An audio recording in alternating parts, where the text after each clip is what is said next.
Hello, Lowe's. Kamala here. So, I wanted to take this video to talk about loneliness and feeling alone. This was something that has kind of recently been on my mind, and I want to share my experience in case someone else can relate and not feel as alone in their experience.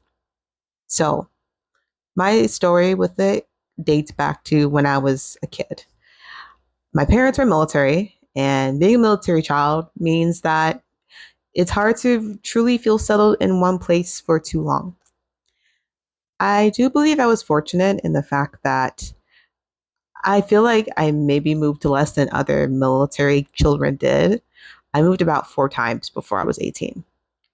And, so I had that going for me, but it was still difficult. And I think something that is not really discussed is the trauma that military children can feel when it comes to just being a child of military parents.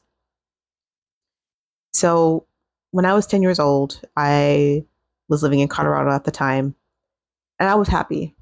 I was really happy. I had a really good best friend and other close friends, and I was very active in school and starting clubs, and I was really good at the spelling bees. I was like a spelling bee champion, but I digress. And I don't know, I just was happy. And then, you know, getting the news that we had to pick up our life and move to Alaska was hard. And something in me changed after that. I remember my first day of school in Alaska.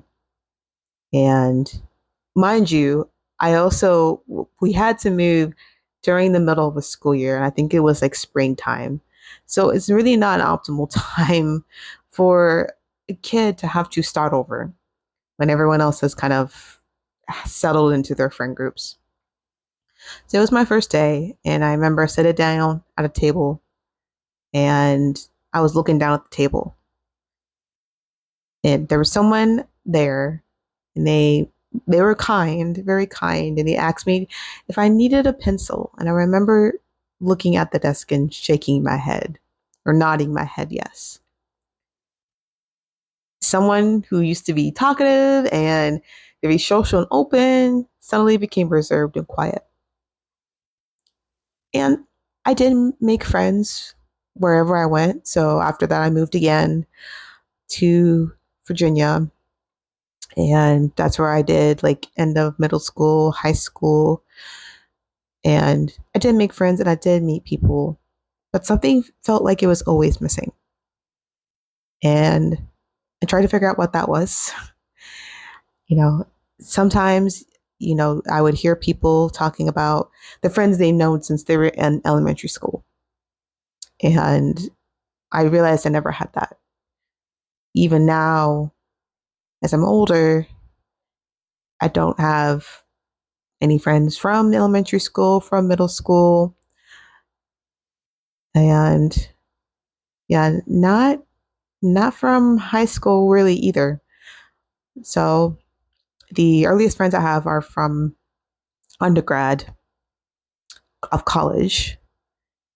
Like I have like one really good friend from undergrad that stuck around. And I don't know, it's so this is where it goes into that I'm not alone. I do have people. I do have um, people in my circle, but it gets difficult sometimes. So, for example, I'm into EDM. I'm an electronic dance music person, and I love going to music festivals. So, when I was in graduate school, I had finally big person money, big person money, and I wanted to go to Electric Daisy Carnival. So, for people who don't know what that is, Electric Daisy Carnival or EDC uh, is they have different kinds all over the world, but The one in America is in Las Vegas, and it's the biggest EDM music festival in America. And it was been my goal or dream to go to that. And I was able to make it happen. During that time, I tried to reach out to people to see if anyone wanted to come with me because it was a big trip to do alone, right? Once again, biggest festival in America. I never been to Las Vegas before, and I wanted to share it with someone. I'm the type of person that wants to share events with people I care about or who I'm close with. And I remember I went on Facebook, and because I didn't have anyone kind of immediately to ask at that time, but I went on Facebook and I made a post. I was like, hey, anyone want to do this with me? Let me know. Hit me up. No reply.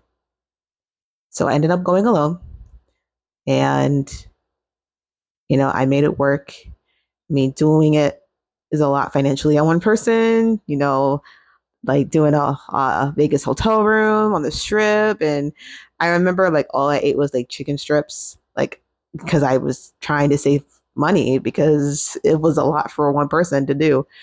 I did have fun and I don't regret doing it, but it kind of stuck with me that like, damn, I had to do this alone.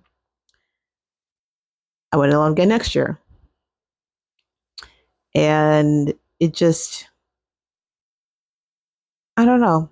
It starts to kind of get to you and like, what is wrong with me? Or you just kind of question yourself. Last year, I went to Lost Lands for the first time. So Lost Lands is another EDM music festival that's more geared towards hard style and dubstep and drum and bass, which are my favorite genres of EDM. And they have this hotel package where you get like entry to the festival and a hotel room and some extra stuff. And I was like, all right, I'm gonna go for that because I like convenience. They only had them sold in packages for 2 people and 4 people. So I once again tried to find someone to come with me. That didn't happen. So I took a gamble on a stranger. And this was through a group called Melanin Ravers. So it's a group geared towards Black people who rave. And it was, another Black femme person. And I trust Black femme people. So I thought they would be good for the money. But prior to the festival, they told me they can only give so much. And so I was like, well, okay. Either I took what they could give or I would be out completely. And it wasn't cheap. It wasn't cheap. So I went ahead and just took what they were able to give, and they said they would pay me back and been in contact ever since then. But the festival was in September and it's now February. So that says anything. But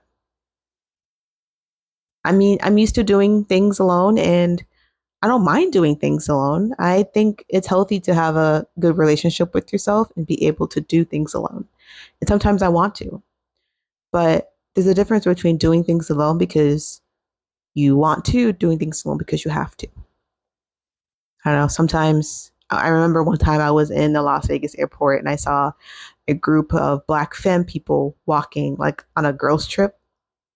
And they had the shirts, and I never have that. I never experienced that. I don't have a group like that necessarily. So it gets hard. And it's an emotional topic for me, but I figured I'd share it in case someone else feels similarly about, yeah, I can do things alone, but doesn't necessarily mean I want to all the time. And it can get hard. Anyway, that's it. If you feel this way, let me know. And I appreciate you listening.